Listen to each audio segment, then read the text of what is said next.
This podcast is brought to you throughout the month of November by our friends at Minimal Case. They are the cases that are so thin and light, they keep your phone gorgeous and add zero bulk. It's crazy how thin these cases are. It's also crazy how inexpensive they are because if you use the code DDPodcast, you'll get 25% off your order, which is pretty awesome. Just go to minimalcase.com and use the promo code DDPodcast or click the link in the show notes. Once again, that's mnmlcase.com and use the promo code DDPodcast to get 25% off your order, and we thank them for sponsoring this podcast.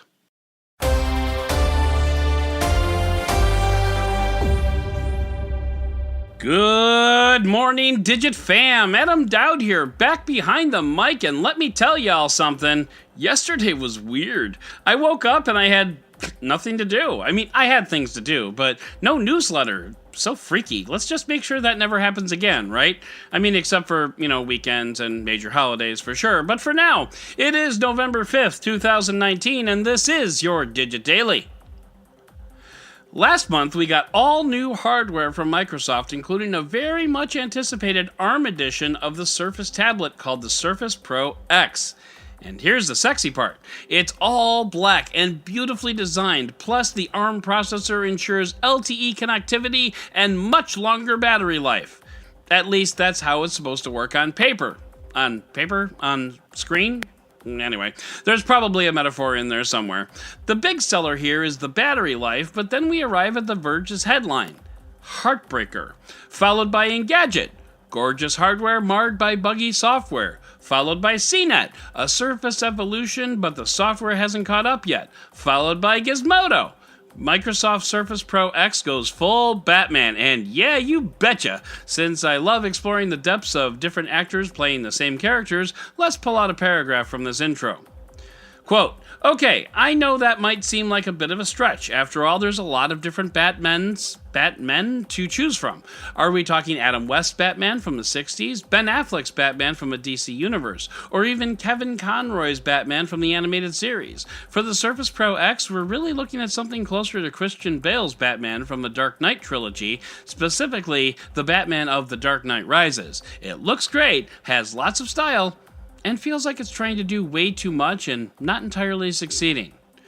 Okay, nice analogy, and by the way, ouch. So first of all, it needs to be mentioned that none of those reviewers got the 13 hours of battery life promised by Microsoft, which is bad, but it's even worse when you consider what comes with that ARM processor and the false processor promises. Most of what you need to know about the Surface Pro X is around the software experience. Microsoft worked with Qualcomm to develop the Qualcomm SQ1 processor. Microsoft built this side by side with Qualcomm, even though that totally probably didn't happen. At best, Qualcomm asked, what you wanna? And Microsoft sent over a spec sheet, and Qualcomm said, you okay. It was probably at best a 6-reply email chain, tops. So let's take a moment to go over the extreme Reader's Digest version of computer processors. There's x86 architecture, and then there's ARM. x86 is more powerful, but as such it slurps up a lot of battery juice. ARM, not so much.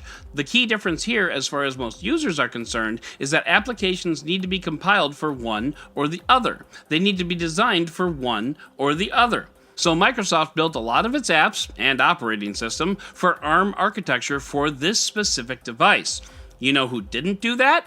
Literally anybody else. Because right now, ARM computers are not a thing. It's a chicken and egg thing. So Microsoft, to assuage this, built an app compatibility layer on top of Windows for ARM that allows x86 apps to run. But the problem is, they run like crap, and that's no good. Meanwhile, Microsoft redeveloped its apps like Windows and the Edge browser to run great, so as long as you're willing to go all Microsoft all the time for literally everything, you're fine, except Microsoft Office, because even that doesn't have an ARM version yet. Yikes, Microsoft, with a capital holy crap. Plus, and this is an old but still relevant point, this Surface X is basically a $1,300 beta test because the darn thing doesn't ship with a pen and keyboard like everything should always. So you're hit with $999 plus an extra $300 for the keyboard pen bundle, and calling something that should ship with the product a bundle is just a final insult. That would be like if we charged you for the podcast and then charged you extra for the roundup.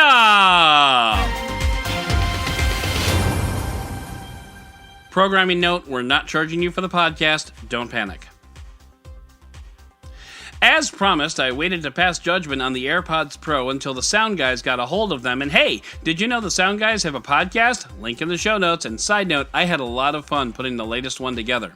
Getting back to the AirPods, they sound great because Apple actually bothered to care about making them sound great.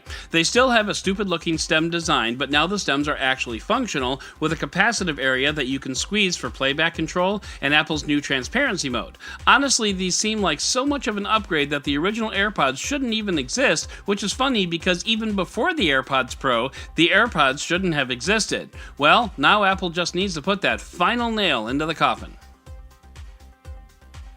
If you're into rewards programs, Google Play Points seems like a decent deal, or at least a decent reason to start buying movies from the Play Store instead of Amazon. Google Play Points is rolling out this week to the US, though not to me yet. This is basically a reward system for buying games, in-app purchases, and movies and the like from Google. Now, there are a lot of unanswered questions here. Do movies bought from YouTube count? Do all in-app purchases count, or just for partner games? How many points will I need to buy a movie like The Master of Disguise starring the delightful Dana Carvey? Why the hell would anyone want to buy the movie Master of Disguise, which stars the delightful Dana Carvey, but is in every way terrible? We just don't know. But the points reward system is free to sign up, so it won't hurt you, even if the movie Master of Disguise starring the delightful Dana Carvey will hurt you. So, before you get all panicky, let me just say that this next story falls much more directly into the interesting category rather than the dangerous category. Stay calm, people. Researchers have found that they can silently speak to a microphone on a smart speaker or other voice assistant by pointing a laser at it from 250 feet away. That includes phones, tablets, Google Home, Amazon Echoes, and Mark Zuckerberg's friends and family, who are the only ones in the world to own a Portal. The damage this could do ranges from the malicious to the annoying. They could order things on your behalf. They could potentially use the assistant to unlock doors in your home, stuff like that. Of course, they also need a laser to do this and the technical know-how, and I promise you, it's easier just to kick down your door, so seriously, don't panic. Don't go around unplugging all your smart speakers. This is much more of a rather than a wah! So you're all fine, I promise. Everything is fine. And finally, Facebook is rebranding its parent company from Facebook to Facebook! What I mean is, the parent company is the word Facebook in all caps. Facebook owns Facebook, Instagram, WhatsApp, and more. And up until now, there's been little difference between Facebook, the social network, and Facebook, the parent company. Of course, there still isn't much of a difference considering both Facebook and Facebook have the same controlling interests, but now you'll know where Facebook begins and where Facebook ends, which I think makes everything much more clear. So that is going to do it for today's Digit Daily. If you'd like to learn more about any of these stories, check out the links in the show notes and subscribe to our daily newsletter on Digit.com. And if you like what you heard, subscribe, leave a review, and don't forget to tell your friends about DigitDailyPod.com. Once again, I'm Adam Doud, Dead Technology on Twitter, and we'll talk again tomorrow.